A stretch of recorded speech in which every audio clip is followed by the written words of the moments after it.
a second random SoloQ game stream. Again, just kind of doing this because I enjoy it and to keep in shape for the fall, where I will be casting the tournament games for University of Maryland College Park. So with Black and Market Brawlers, they have actually replaced the featured games window. So I'll just go and spectate my friend W Gong's game. He is Diamond 4, so it's still very high elo. Maybe not quite Challenger, but um, yeah. He is 2.5 minutes into the game, so that is not W Gong. Here he is. We can just start spectating and get a look at the champions before we head into the loading screen. So, on the blue team, there is a Malzahar middle, Callista, a Mumu, Nami, and a Tryndamere. And then on the other side with W Gong, interesting that he's actually running Cleanse. I'll probably get into that. Well, I guess it works against Malzahar. Annie, it was Annie, Jinx, Leona, Jace, as well as I don't think I saw the last champion, but I guess we'll get to see that in just a second. So long as it starts loading, and it is not loading. Oh, okay, just kidding, boys and girls. And there it is. Oh, I do have the little decal right here. I don't know if with the new HUD it might block the little UMD terp Ramus. But I guess I can fix that at some point. Maybe I'll do it after this stream is over. Interesting to note that there's a lot of champion mastery on this side. Okay, it is Lee Sin jungle with the TDK icon. Zeus, really rooting for them. Yeah, so I guess we'll see a Jace top lane and then an Annie middle. Interesting that Jace got Cleanse in the top lane, because usually you'd see Teleport in the top lane, or maybe if he's really trying to just duel Tryndamere, you might want to Exhaust even. Ignite obviously can work, it's very good for the early all-ins, but if you're going to be doing a tier start with Jace, you won't be very strong early anyways. In the very early levels, like 1 to 3, Ignite can be really helpful to snowball a lead. But later on in the game, when Jace really will have trouble dueling with Tryndamere, having the exhaust is always very helpful. Just looking at some of these other names, Gluckerdog and Unicorns, Loki on Leona. So if this were Black Market Brawlers, I'd hope she would build Trickster's glasses, even though it's builds out of haunting guys. But with a name like Loki, you really cannot build. You can't not build an item that has Trickster in the name. Zeus versus Mintriet, Nerdy, David Howe, Etsuko, and Enjoy Pandas. Looks like Amumu is taking a little bit of time to load in here. And yeah, I guess Cleanse removes the Malzahar ultimate. Of course, the Malzahar's ultimate is a suppression, not a normal form of CC. So there are some things that will not remove the Cleanse, such as Mikhail's Crucible, and I had thought that Cleanse might have been in that category of where it doesn't actually remove suppression, but apparently W Gong does believe it. Apparently W Gong believes it does. And in terms of skin intimidation, blue team coming out clutch. They have 5 skins. That's very impressive. Good job, blue team. Of course, that guy rocking the CLG icon, which is my personal favorite. And yeah, I guess in terms of where the team composition's strengths are, Callista Nami will be very good in the 2v2 lane because, well, the Callista W passive proc is so useful, dealing maximum % health every time both she and her bound champion hit the target. Looks like we are into the game right now. Already 45 minutes and there's no champions on the map. No, that's just a glitch. We'll get into the game shortly. It just takes a few seconds for it to load while I can move these champions around. And of course, except for Tryndamere, the blue team has a very strong team fighting composition. Everything about this just screams that they want to kind of group around objectives and fight. The Amumu ultimate, Malzahar has AoE and can lock down a single target. Malzahar is also good with skirmishes, but Amumu is a little more suited to that group play. And then Nami is just fairly good all around. She has some, provided that you can land the bubbles, she has pretty much anything a support could want, but that bubble is fairly unreliable. So we'll see. It's possible that Annie or Leona could go into solo lane if they okay, Leona did build Targon, so that will be a support. Nothing too cheesy here from Loki. And actually, the Resonating Strike lands. Lee Sin's gonna go in, jumps through the silence from Malzahar, and they just kind of back off. Throw down a little ward there. Get some vision, and we'll see if they actually decide to stick around and steal the Krugs. A lot of times, the 2v2 lane on the blue side will want to take Krugs because you can have the support take a lot of aggro, and essentially you're giving your 80 carry about 75 gold in exchange for the 35 that it takes for the support to eat a potion. But you also get the experience advantage, which is very important, because if you can get the experience advantage and go to the bottom lane and shove early, then you can get the level 2 and start making plays happen. So I'll finish moving these fellas around. And Annie is actually going top lane, so yeah, mid Jace. That does make that does make sense because he is running the cleanse. Having the cleanse is fairly useless against Tryndamere. You can get rid of the slow on his W, but intimidating shout. But looks like he won't really bother with that, and they're just gonna help him take the the red buff. Interesting that Amumu is just starting with the red.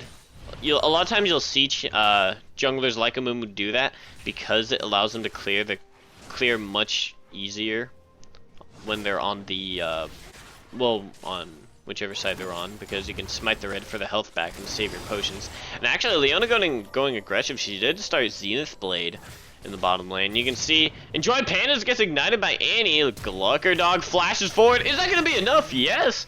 Tryndamere actually spins forward into his own demise. Good presence of mind by Annie, knowing exactly how she can turn that. And actually, level 2 comes out. This is what I'm talking about, the power spike. Perfect engage by the Leona and Jinx. They get that kill, and they're going to back off, happy as a clam. Actually, let me switch these two out. So already, 2 kills for the red team. It's only 3 minutes into this game. You can see that. There's already a 500 gold lead to the top lane, and 400 gold lead in the bottom lane. Of course, that first blood will give him extra 100 gold. Meanwhile, gank coming mid lane. This is going to be the 3-0 start. Actually, Resonating Strike misses because of the Jace knockback, but are they going to continue to follow? Lee Sin's Q is still on cooldown, but the silence comes out, but great flash and follow-up with the Shockwave Blast by W-Gong. Picks up that kill. Mumu's going to go to the top lane to see what he can do, but neither Tryndamere or Amumu are early game champions. Don't know if they want this. Annie's pretty squishy though. If you can land a bandage toss, then they'll be good. But Annie, very smart, just sitting in her minions, does not want to leave because that gives her the protection from Amumu's bandage that she needs. And now here comes Lee Sin. He's very low. He dodges the stun and now goes in with the red buff, but he's kind of low. Annie gets close enough. There's a stun. Is she gonna be able to pick it up? No.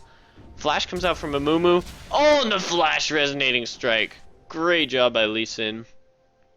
But yeah, that's just furthering the gold lead. 4 kills already. Every single person on red team has participated in a kill in this game already, and it's only 4:20 in the time. And why is Tryndamere spinning into Annie again? This is just gonna be another kill. Enjoy Pandas is not enjoying this panda that Annie has on her back right now. Tibbers, that is. And yeah, that 0-2 start's gonna be really rough because Tryndamere is a champion that can completely take control of the lane if you can get ahead or stay even before you hit level 6. But it looks like Annie, through a combination of making some calculated plays, knowing when she can win trades, as well as Tryndamere just making mistakes in that regard, do allow her to get this humongous 1,000 gold lead. And that gives her a needlessly large rod on her first back at 5 minutes. Also, that gank in the mid lane lets WGON get that tier, start to stack it up, and now all he wants to do is just wave clear, and that gives him the tools to do that. Throws a ward down on the bottom side against the Mumu. A lot of times you used to see junglers always gank from the red side of their jungle because there were more camps down there. So they'd just normally be down there because they get to farm more often. That might be a habit from those days, although he throws it down there nonetheless. Tryndamere does go in on the top lane, but here comes Nerdy trying to fight Loki, and Mumu's here. All he has to do is walk up, and he should get a pretty good, easily landable bandage toss, but he doesn't even need it. Ren comes out from Nerdy. They pick up a return kill, getting a little bit of control back in the lane. She is still down 13 CS. We playing.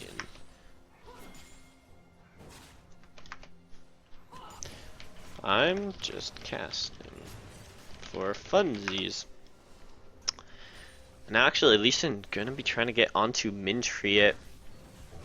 He mid lane is actually fairly even aside from that one kill, so that is fairly to be expected because Jace going with the not very aggressive tier start, which is what you want to do on Jace. You just want to wave clear and wait until you can get that man immune and a brutalizer. Maybe not even brutalizer. Black Cleaver is fairly popular now as well, I believe. But yeah, Malzahar also very good wave clear champion because you can just throw down your dot onto a minion there. I actually don't know the name of any of Malzahar's abilities. Call of the Void, Null Zone, Malefic Visions, and something gaze. Or Malefic Nether Grasp. Okay, there you go. Or I could play. Thank you, Carrots. Meanwhile, Annie actually gets level 7. Tryndamere's still level 5. This lane is snowballing out of control. This might already be almost... Oh my gosh. She's 4-0 right now. This gold lead might be insurmountable. A fed Annie, even though she's usually played support... Actually, I'll continue on that thought later because Leona goes in with the Zenith Blade, but the stun doesn't actually come out. She focuses Callista instead. Great presence of mind, and Jinx dodges the bubble, but she's exhausted. She can't really do anything, and Nerdy uses the red stacks, gets 2 kills. Wow, great job by Blue, just continuing to stay with it. Nami didn't knew to throw down the exhaust because that's pretty much all of Jinx's damage. And that comes them out with now a 3-kill lead. This might be the blue team's saving grace, even though it was a Vamp Scepter versus BF. That was just very well played. That's actually pretty interesting that blue team came ahead from that because they had a fairly decent start. But I believe what happened is that because Leona engaged onto the Nami, then switched targets, it allowed Callista to get a few free autos. And then even though she got stunned, because Leona only had Ignite, Callista was still able to auto-attack fairly freely. And I'm not entirely sure if Nami landed a bubble there. That could have been crucial. But either way, now bottom lane has a 1,000 gold lead almost, about 800. And there's the BF Sword, 2 BF Sword match, along with the Vamp Scepter. Although, speaking of lanes that are far behind, sorry Panda Boy. Although, in the end, I'm not very sorry because Tryndamere's a bit frustrating to play against. You really have to be able to focus him down early or know how to deal with split map pressure later on. Leona's Zenith Blade does miss. Callista gets a lot of stacks of her rend off, but some good choppers comes down. Mumu flashes forward and gets a 3-man ultimate along with a double bubble from Nami. They're all so low, but they can kite very well. Leon actually goes in with the Zenith Blade, but the rest of her team is not following up very quickly. And oh, here's Tryndamere with the teleport. He's coming down, gets 1 kill, switches immediately. He pops his ultimate. Is he going to go for a 3rd kill? Is this what blue team needs? And meanwhile, Annie's dying 2 to Malzahar. The Nether Grasp doesn't quite finish her off, but he does get the the Q, finishes up that damage. Great play from blue team all around the map. It looked really bleak, and they're still down 2,000 gold, but getting kills onto Tryndamere and shutting down Annie from free farming is, yeah, I already said exactly what they needed, because that's exactly the truth.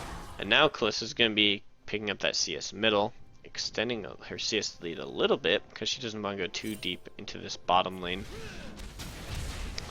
Both Leona and Nami do have ward sight stones now, so we'll see where they want, if one of them tries to get vision control. Lee Sin is stronger than Amumu still, especially now that the Curse of the Sad Mummy is down on cooldown. So if he wants to, yeah, he actually throws in a slightly deep ward there to see if Amumu's trying to wrap around the mid lane. They also have this ward on this flank, so W Gong feeling really safe in the mid lane. And now they actually lane swapped. Malzahar saying, you know what? I can take Annie. Bring it on. And he just goes to the top lane. Meanwhile, I think Shiner's in that chat room, so I'm just going to say hi to him. Anyways, you can see that damage coming down from W Gong. And meanwhile, Anna's going in onto Min Trit. You can see her Tibbers does so much damage. She already has a Riley's Crystal Scepter. That's a very interesting first rush. And she just walks down, and you can see it was kind of worth it. Amumu actually going in on Annie. I don't think he wanted to do that, because without the rest of his team to back him up, he doesn't really do that much damage. His ultimate's still not even off cooldown, and Annie just solo kills him as well. Probably not too happy, or blue team's probably not too happy with that play, because although their Kalista and Nami were able to come back in the bottom lane, that Annie's 6-1 by 12 minutes. And you can see she has 1,000 extra gold to spend. My god, her lane opponent, Malzahar, hasn't even finished his Rod of Ages, and she already has an item and a half, counting the Sorcerer's Shoes as about half an item because it's cheaper. And actually, Solar Flare goes out, stuns Nami. Great job by actually, great aim on the Solar Flare, but re-engages Nami. That's pretty close for her. Unicorns follows up with the Super Mega Death Rocket, and now Kalista's trying to outplay them. Is she gonna have enough damage? Jinx gets a double kill, but so does Kalista, and now Jinx can clean up some of that CS in the bottom lane. Amumu's there to save the turret, however. Wow, that was a very large snow crab from Malzahar there. I guess it's a voidling, but he's wearing the snow day Singe, but Snowstorm Malzahar, we can just call it that for now. But yeah, just very decisive calls from both these teams. You can see Nami instantly went back in, and nobody backed off for a second on the blue team. They just stepped back. I say nobody went back for a second, and then they stepped back for a second, but they just allowed Nami to get a knock-up and then re-engage with all the CC that they're able to muster. And you can really see that Kalista being able to get those Ren stacks off before the fight really gets too serious is proving to be very important. And Leona gonna try to ward clear a little bit. Looks like they are trying to shove in this turret. It left them dangerously out in the open last time. And now actually Enjoy Pandas has come back to the top lane. We'll see if he can just lifesteal against Annie. He has two of the components for the Bilgewater, for the Blade of the Rune King, that being the Bilgewater and the Recurve Bow. How you build a bow into a sword, that is beyond me, but that is a recipe nonetheless. And now here comes Annie, trying to do some auto harass, and great ward by Lee Sin. He just threw that down before he left because Malzahar does have that huge lockdown, and you can actually see Annie throw out Tibbers there. Even though she doesn't get the kill, that's definitely worth it because you can see how much harass she's getting on the tower for free. And denying Tryndamere all the CS is super important as well. You can see she has twice his CS, only 3 off from getting exactly twice that. And now Tibber is going to be bodying actually the Rylai's effects on the Tibber's aura. That's an interaction I was not really aware of, so very interesting and seemingly effective build from Annie. Glucker Dog with the strats. I don't know if this has been flavor of the month. But anyways, great engage coming on to Nerdy again. The tidal wave comes out and the bubble misses. Meanwhile, Amumu's here. He throws out the curse of the Sand Money, but he goes back onto Jinx, even though he gets Dragon Raged out of there. Looks like both teams are gonna disengage just barely with without getting kills on either side. Jinx is very low, and she doesn't have any lifesteal other than that Doran's Blade. So I think blue team has a slight advantage here. They might have to go back to heal because look at Kalista. She's healthy as a clam. I don't know if that's an expression, but I guess it is now. So actually blue team is going back. Oh no, they're not. The ultimate comes out. Fate's Call going in onto them, but actually all the skill shots are missing. Amumu's still here. He lands his though. They get 2 kills for free. Lee Sin going back, trying to just clear that, and you can see red team just stayed too far up there. Very well coordinated play from the Kalista and Nami, knowing they can just out trade, and actually she has the Avarice Blade to even get some super flavor. Is the Rallies and Leandry's apparently on Annie, according to Shine Dog. Shlong Dong Ding Long. First dragon comes out at 16:15, so 16:11. Yeah. So 6-2 on Kalista. We'll see if they can provide the peel that they need to win this game. And they do have the Leona Lee Sin, but Lee Sin's damage is going to fall off later in the game. You can see he's already just going toward that full tank now. And so without that much damage onto the back line, unless Annie can get a great Tibbers, Kalista might be able to kind of just wreak havoc. That being said, it is Annie, and she is one of the best mages at locking down targets. And here comes, oh, actually interrupts the jump from Lee Sin there. His safeguard to that ward. So good timing on that tidal wave, and they get out of there scot-free yet again.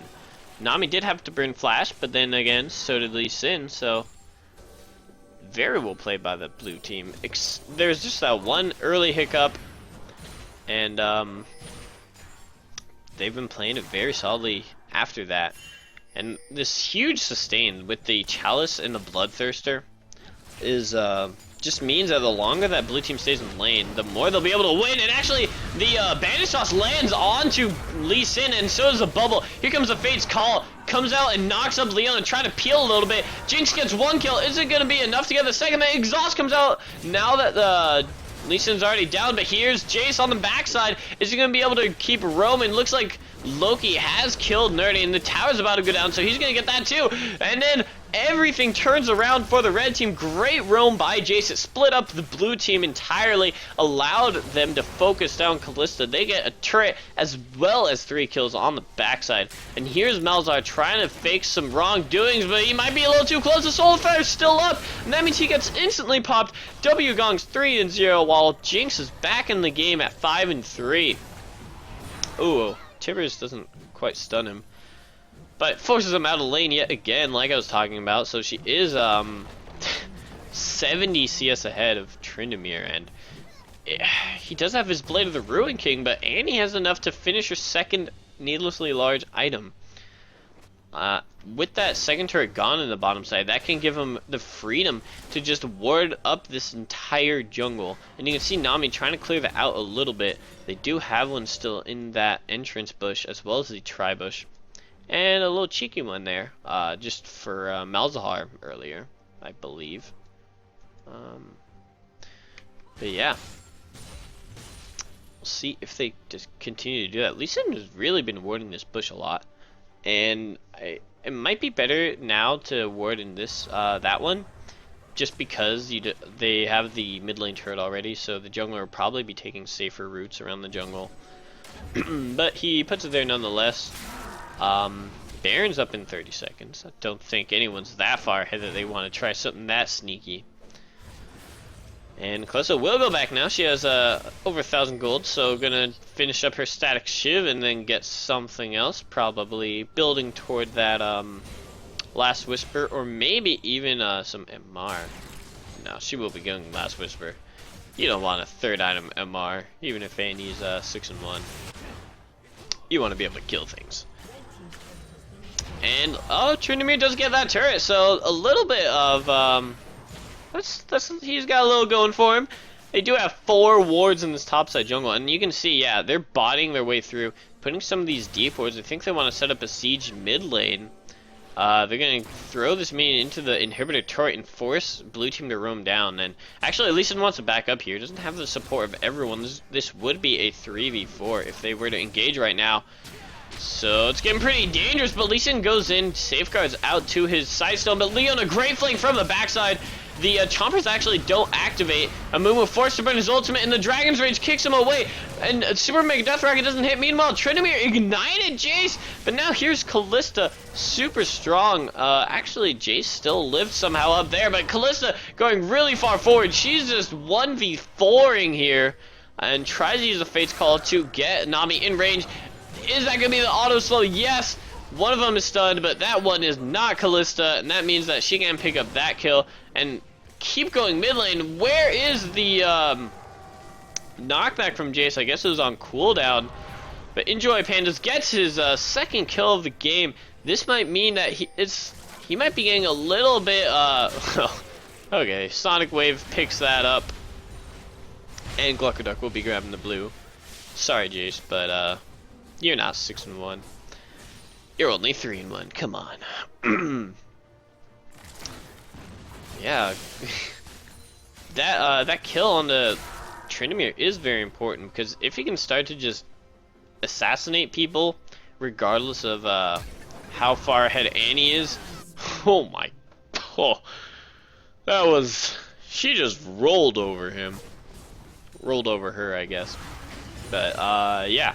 If Tryndamere can get slightly relevant, even if he's behind, he can still be useful in the game, because they'll have to send multiple people or their strongest person, Annie, to deal with him. Yeah, you can see they're poking around here. Does Leona want to go? And no, she has that great ward on the flank to spot Amumu's engage. And that means they will back off. Dragon is live. Red team already has one, so I think they should just kind of start warding up here, since they are pushing in a little bit, and they get that dragon fairly easily, because Amumu's on the top side, so they could probably rush it down. Jinx does have her 2-item power spike. Well, she's had it for a little while, but the fact that she has a Shiv already means that she can deal out some consistently high DPS. And yep, it's already going down. Amumu trying to face check this, but the stun comes out from Annie, and they follow up with that kill. Easy peasy lemon squeezy. That's why you do get the Scrying Orb on their AD carry, but unfortunately, it was still on cooldown when they're trying to face check that. And yeah, look at the ward coverage here for Red Team. There are 1, 2, 3, 4 wards within basically a screen's distance. Actually, they're going in onto Tryndamere here. I don't think he can kill Jinx in time. Ooh, she is, gets a little scared, forces the face of the mountain out, but Lee Sin with that good engage just picks up that kill, burns through the Tryndamere ultimate without consequence.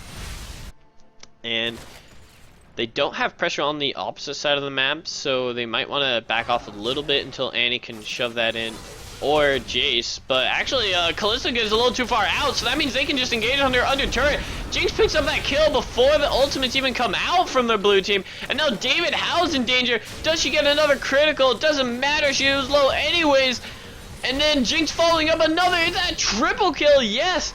Kalista just going out of the Nether Grasp, just one-shotting her, and here comes Tryndamere. They will get 2 for that, so going a little deep, not sure if that was completely worth it, but they traded 3 for 2 anyways. And we'll see what Jace and Annie can do with the death timers. Looks like not much, since Kalista's already back up. But in the end, Red Team does get a multitude of kills on their on their first carry, the AD carry. So Jace is also going to get blue buff from that pressure. So Red Team does come out worth, although it probably could have been a little bit better if Jinx and Leona had tried to back off after the Amumu kill instead of going for the third. they might have been able to both survive and get a 2 for 0. But either way, they Tryndamere actually does push up the bottom, and Amumu gets instantly destroyed. They're rolling on him too. And here comes Tryndamere. It looks like Jinx is dead. She really needs the Chompers to land to even have a shot at surviving against him. So blew those a little bit early. But Leona getting revenge, saying, I will let you kill my AD carry for nothing. Get over here. Picks that one straight up. And now Lee Sin's coming in the middle, trying to shove this so that they can get some of that, keep the waves pinned to the inhibitor turrets. And that will be very important for when the, if they want to set up some plays around Baron, or when the Dragon comes up in a little bit. Actually, I think Dragon might have gone down again since last time. 2240, Jinx has slain the Dragon again. So that won't be up for until 27. 40. So yeah, we're just gonna continue to siege mid lane, and Jinx and Annie are pretty far back, so they don't want to get too close here, because even though they do have a huge 10,000 gold lead right now, they still have a Amumu, and Amumu does have flash. And with this wombo combo, especially with the great fate calls that have been coming out from the bot lane, this is a very precarious situation to be in while Annie's just sitting over at the rafters. Alright, she just wants to get as much gold as she can, man. They should probably send someone to deal with this wave so they can start shoving that in as well.